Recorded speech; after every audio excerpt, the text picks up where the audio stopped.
Bismillahirrahmanirrahim. Assalamualaikum warahmatullahi wabarakatuh. Perkenalkan, saya Nur Indah Cahyani dengan NIM 2305015015029 dari Program Studi Bahasa dan Sastra Indonesia Universitas Negeri Makassar. Di sini saya akan menjelaskan ciri-ciri prasodi atau suprasegmental bahasa Indonesia. Apa itu prosodi atau suprasegmental? Prosodi atau suprasegmental adalah ilmu yang mempelajari irama, penekanan, dan intonasi dalam berbicara. Ciri-ciri prosodi atau suprasegmental dalam bahasa Indonesia meliputi nada, tekanan, durasi, dan juga jeda. Adapun ciri-ciri yang akan saya jelaskan yaitu yang pertama, nada.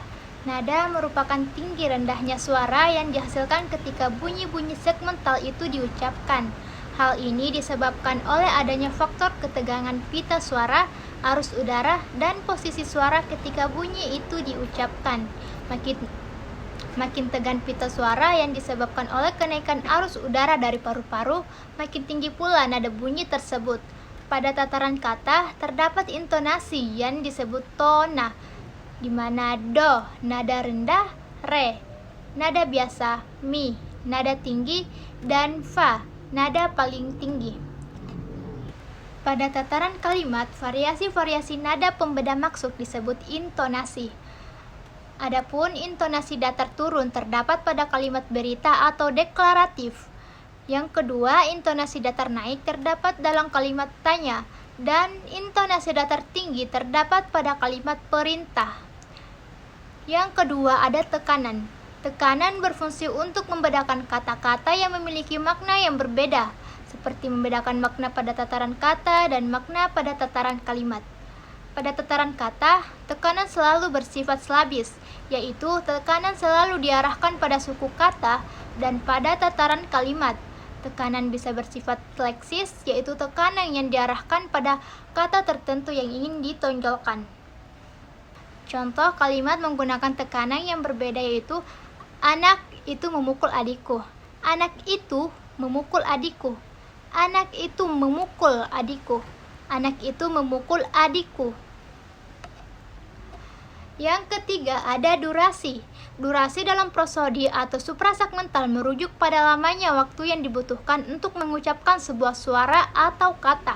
Durasi juga dapat dipengaruhi oleh faktor-faktor seperti kecepatan berbicara, aksen, dan juga intonasi. Contohnya, seperti pada silaba pertama pada kata jatuh, diucapkan panjang yaitu jatuh.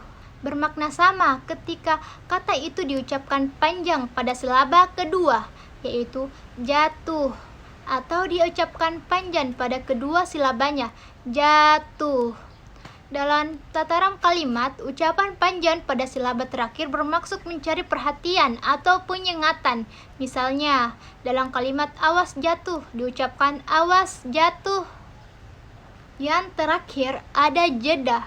Jeda dalam prosodi atau suprasegmental merujuk pada waktu hentian atau jeda antara satu kata dengan kata lainnya.